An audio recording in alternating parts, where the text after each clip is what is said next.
Sega. Sorry if you hear any squeaks in the background. That's my chair.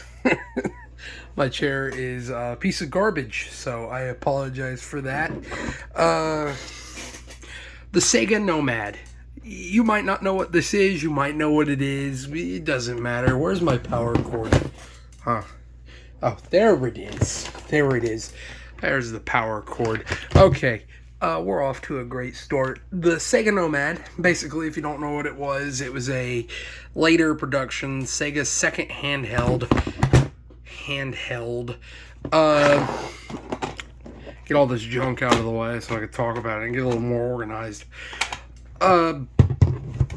It was basically their second handheld. Their first being the Sega Game Gear, or basically which was released. They wanted it to be successful. It was, but it wasn't. Nowhere near the competitor they thought it would be.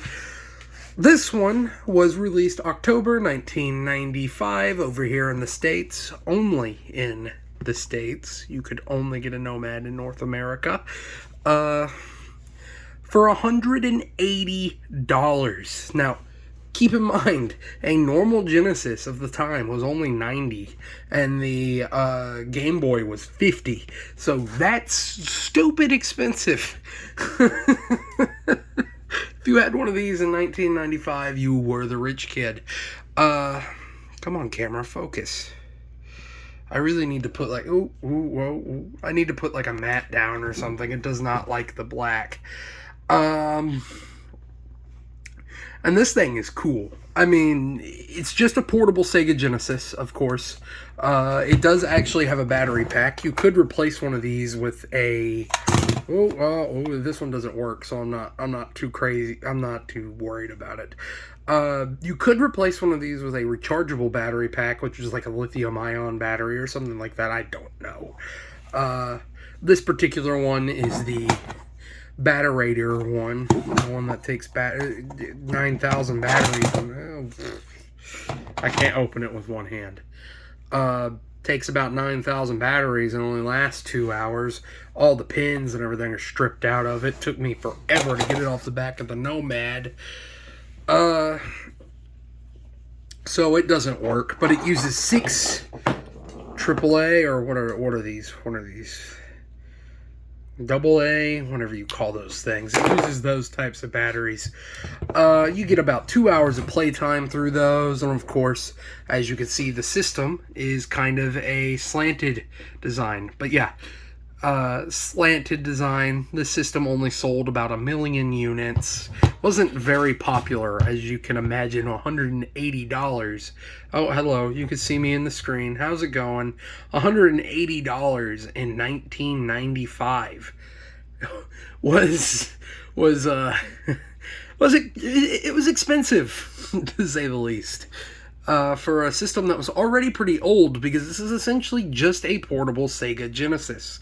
Now, it's really cool in the fact that it can do that, and it's a good portable system, as it can play the entire library. Obviously, it is just a Genesis, with some improvements over the original as far as, like, controls go.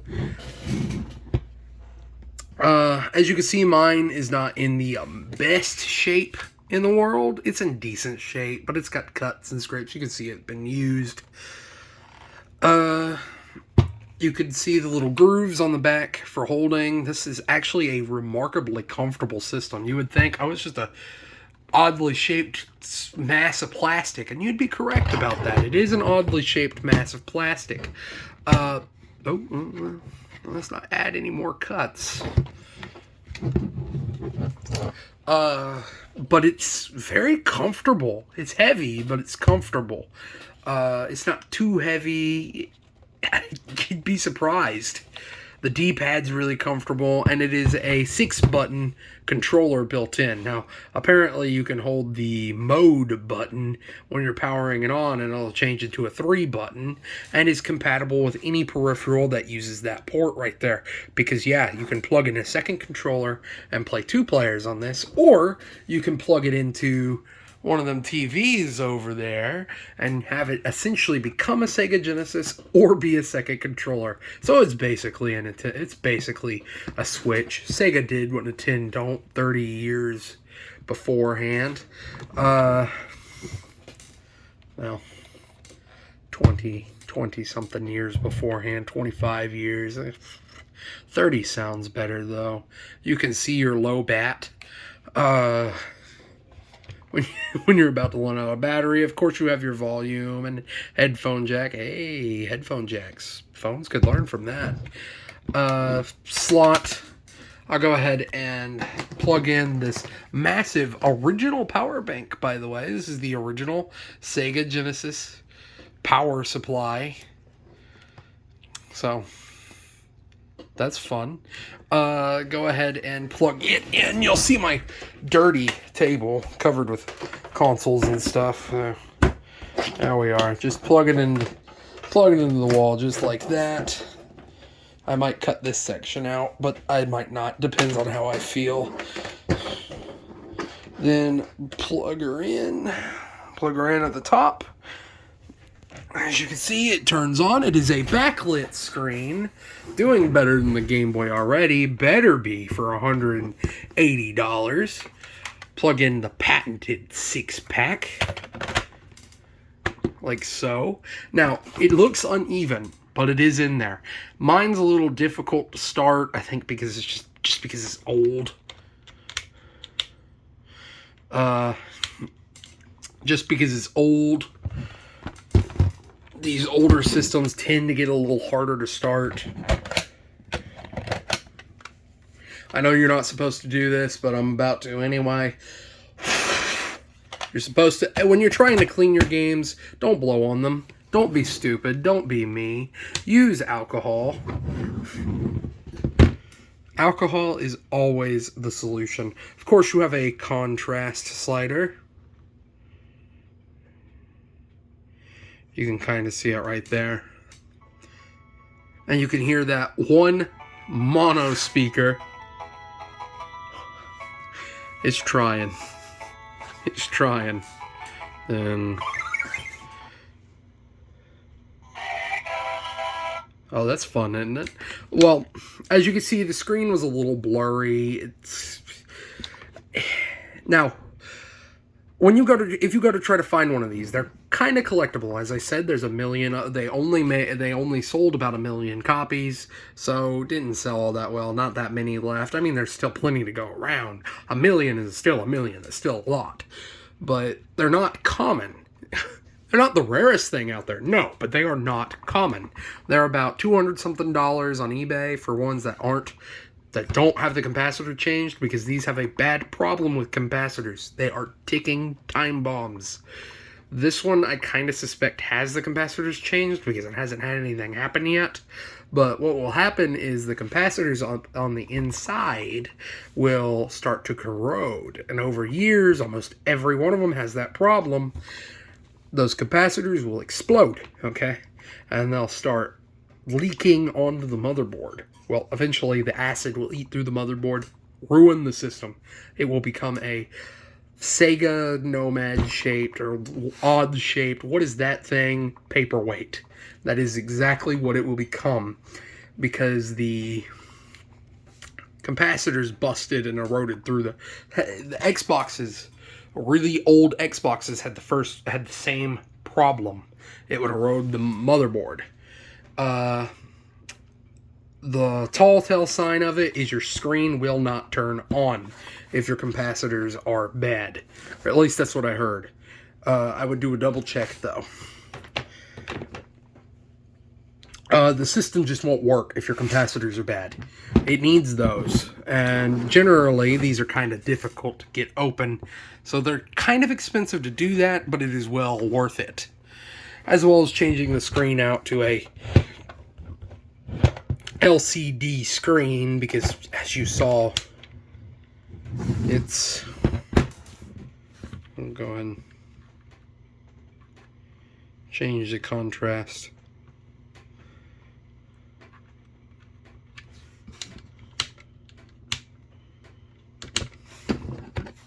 Well, I'm not going to get it come back on. Okay. It might not even be the system. It just might be the cartridges.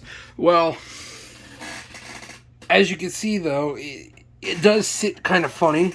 Looks like the game's not in it all the way, but I promise it is. It's in there all the way. Red power button, let you know your power's on, let you know you're getting the voltage. You have, that's right there, that right there is where you would connect it to the system. It's got a pin lodged in it. Yeah, it'll be fine. I'm sure it's fine. And you can connect that right there using the same cords as the normal Genesis. Now, unfortunately, I said it's compatible with peripherals. I meant controllers. It is not compatible with peripherals. You cannot hook up a CD to this. You cannot hook up a what's it called? What's it called? Golly, I can't remember. It's the thing you plug in to it, and you can play Master System. It makes your Genesis reverse compatible, and you cannot plug in the 32X. It will not work with those. I forgot to mention at the beginning of the video when I was talking about a brief overview of it. They did have a previous one. They did try this before.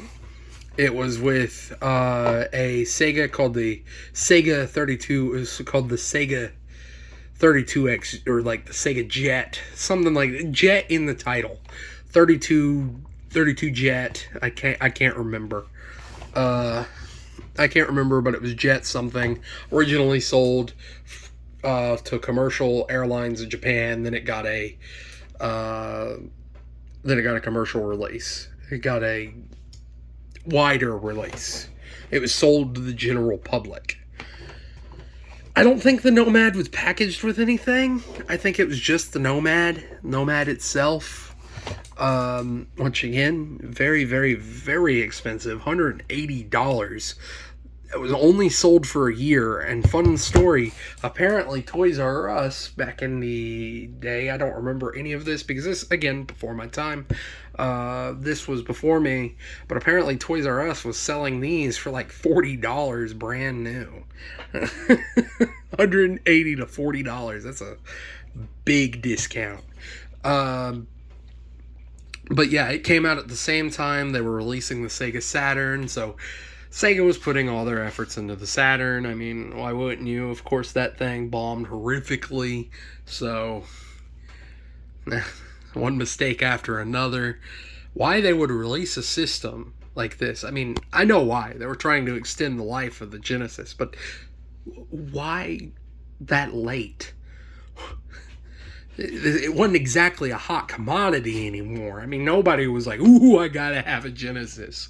In 95, they were, I mean, sure, you might have had, but pretty much most of the kids that wanted one had one. And I mean, I guess it was cool to be able to play your games portably, but $180, that's probably pretty hard to beg your parents to get.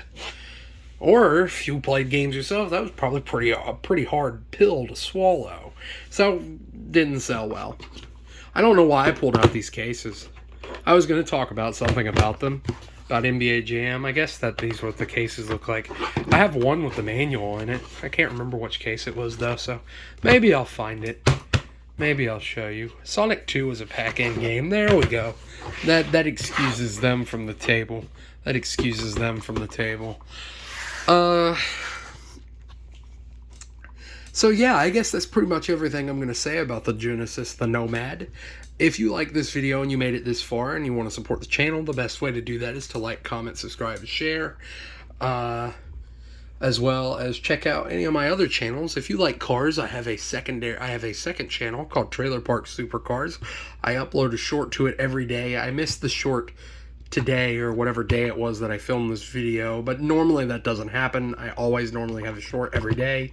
I've gotten to where I upload a video every other day, but that's because I've ran out of things to film. Eventually that will change, and go check that out. If you like cars, I have a 402 fully built big block going into a 1974 Caprice. I'll have a link to it in the description, but if not, then don't worry about it. If you don't care about cars, don't worry about it. Or if you just want to support my channels, go check it out. A subscriber still boosted me a little bit. That one's still under 1,000 subscribers, so. But with that, I guess I'm going to go ahead and say thank you for watching. And, oh, no, never mind. Never mind. If I hadn't already lost half of you. Discord. For those of you who want a Discord, I do want to make one. Just haven't had time yet, nor do I know what to call it. If any of you made it this far into the Discord, not Discord, but into the video, please give me suggestions of what to call it. I will make one eventually. I'll get around to it eventually. I just don't know what to call it.